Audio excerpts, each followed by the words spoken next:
Hey, ladies and gentlemen, thank you once again for joining me. I am your host, Derek Lane. Another edition of the Fast Lane, your podcast for success. Let's talk a little bit about, independence. Independence or dependence, however you want to look at it, okay? I was looking at a few items, some things that occurred to me, and I got to thinking about people in their their early onset of dependence or independence. And one of the things that kind of struck out to me was children often have support mechanisms, an emotional support mechanism. You remember the old cartoon, the Peanuts, Charlie Brown, Lucy, and all of that. Remember Linus? Linus carried around a blanket. That was an emotional support mechanism. That blanket was a security. And a lot of kids have that. A lot of children have that. Even sucking your thumb is some type of a support mechanism. It kind of puts them in a safe place. And it transitions. I don't know how many people remember the movie Mr. Mom. It's a little bit older movie by now. But there's a great scene in there where Michael Keaton, who is Mr. Mom, decides it's time for his son to give up the emotional blanket. I mean, this thing is tattered and torn, and he's actually had to staple it together.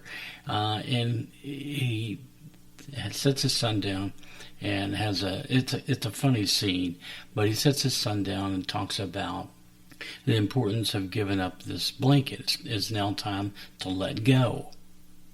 And he gives this heartfelt speech, and he asks his son, do you understand? The kid nods his head, yeah. And then he's like, okay, give me the blanket. The kid screams and takes off running with his blanket. Okay? So the point is, it's time when it's time. There's no need to take away somebody's support. And I say all of this because I want you to understand that as adults, we still have support mechanisms. Whether it's a pet, whether it's your spouse or significant other, friend. Sometimes it could be a good luck charm, something that you value that always brings you good luck. And for others, it may be, crafts, music, art, could be in games that you just kind of lose yourself in, and it gives you an opportunity for you to kind of be you. You're comfortable there. You've found your comfortable place. You've got your support mechanism. So the problem is, or maybe it's not even a problem, but it's worth noting that what we're really dealing with is a dependence issue, and we're all striving to be independent. If you talk to people and you ask them about being dependent. No, I'm not dependent. Well, we're all dependent on something or someone. Sometimes it's healthy, sometimes it's not. And you have to understand that. You have to determine whether your dependence is healthy or unhealthy. So when you understand the challenges of being independent, and it's okay to be dependent, but you have to meet these certain challenges. You have to challenge life. And that's what we're here to talk about. We're here to talk about the challenging things in life, the things that propel you forward on your path. So again, I would encourage you, I think the best therapy in the world to understand things, to make plans, to make discoveries, self-discoveries, is to write it out. I've always talked about the importance of pen and paper. Of course, I'm going to do it some more. I have in the past talked to you about writing, conscious streaming of just writing. Sit down and write. Don't have a plan for what you're going to write about. Write your name over and over. It doesn't matter. But I bet you once you start writing, you'll write things, and then you start coming up with ideas.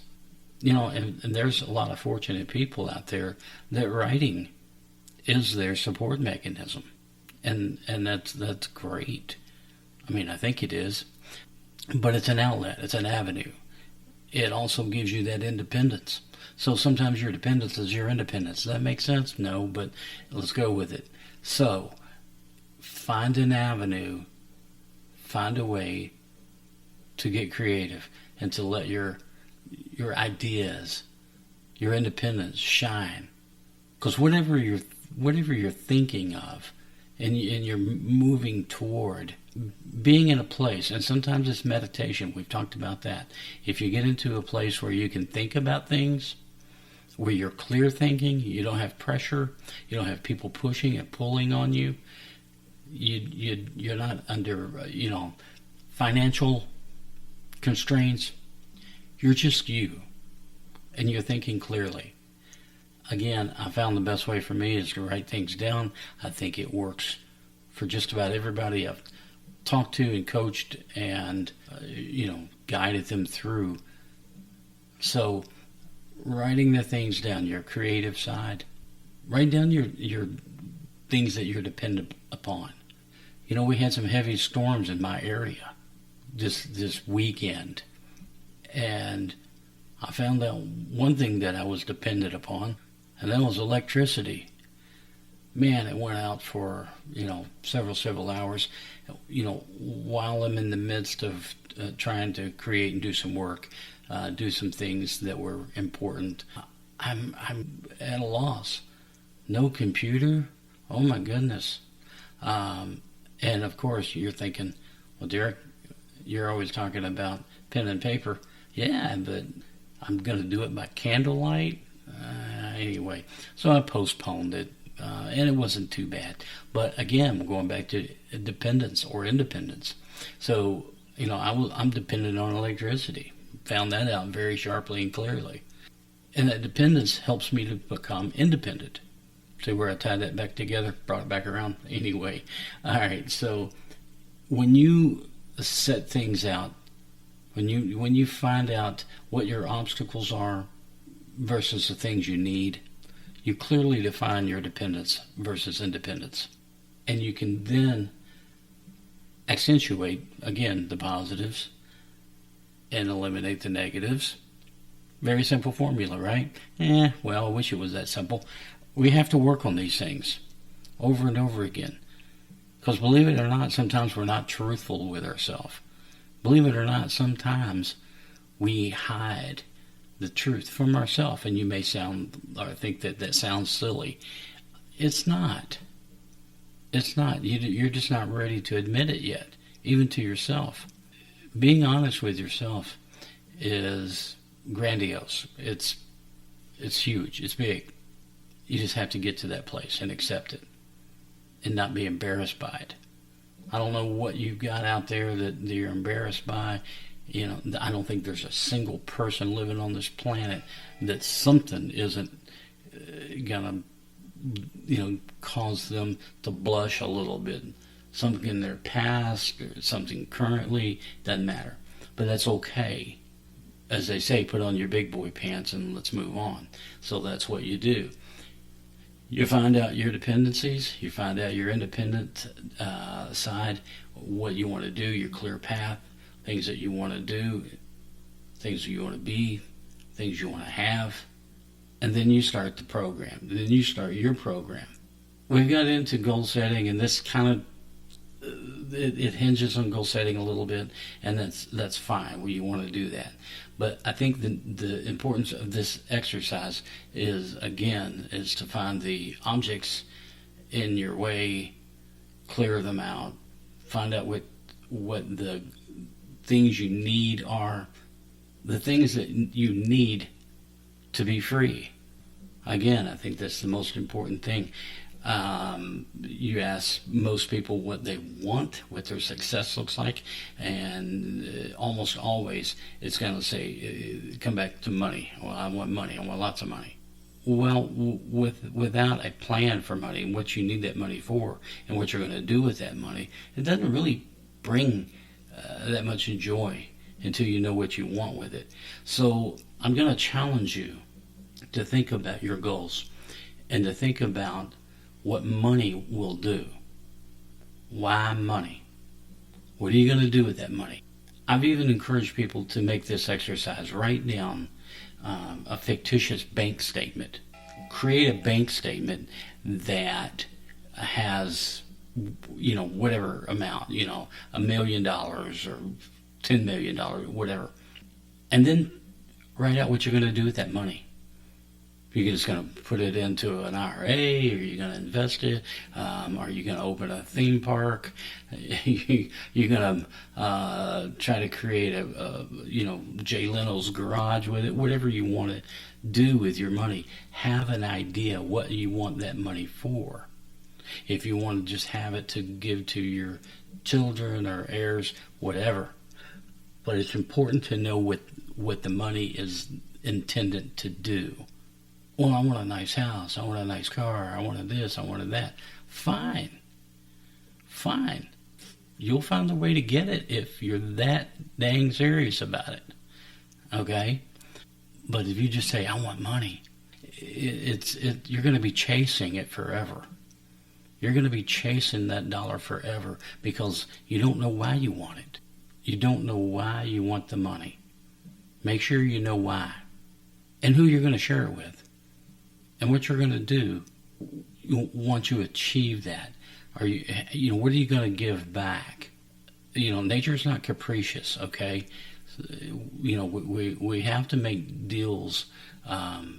The karma in the world says that if you're going to ask the universe to provide you, you got to be willing to provide something back to the universe. Your time, your thoughts. Give a little bit. In one of Deepak Chopra's books, he talks about affluence, and he talks about any time that you go to someone's house, bring them a gift. Never show up to someone's house empty-handed. It doesn't, and he goes on to say that it doesn't mean that you have to bring them a bottle of wine, a bouquet of roses, a box of chocolates. It could be a prayer. It could be something as simple as a prayer. Or even more simple than that, show up with love and compliments. Find what's right with people, not what's wrong with people. Once you start looking for the best of people, the good in people, it changes your life. It absolutely changes your life once you find the good in people. Even the most rotten, dirty scoundrels that you can think of. Once you find something good in them, it changes your life. And you don't have to worry about one person. I'm talking about making this a habit.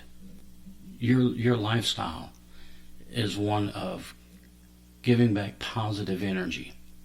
We've talked about vibrations and frequencies. If you're going to give back positive frequencies and vibrations. Okay?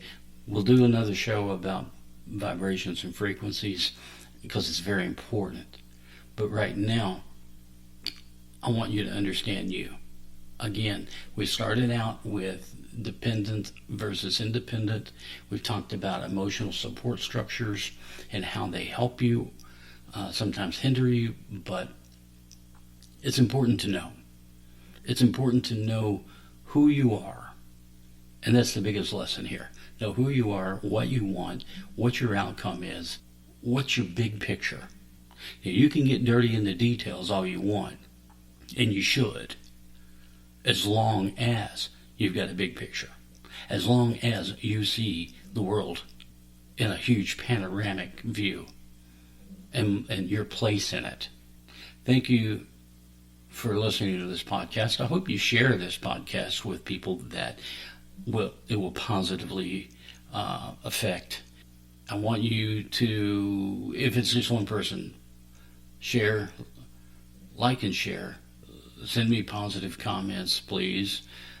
Suggestions, anything of that nature. You can find this show on all of the major streaming services that support podcasts, such as iHeart, iTunes, Speakers, Stitcher. It's all out there. And with that, we're going to say good day, and let's look forward to the next one. Thank you for listening once again. I'm your host, Derek Lane.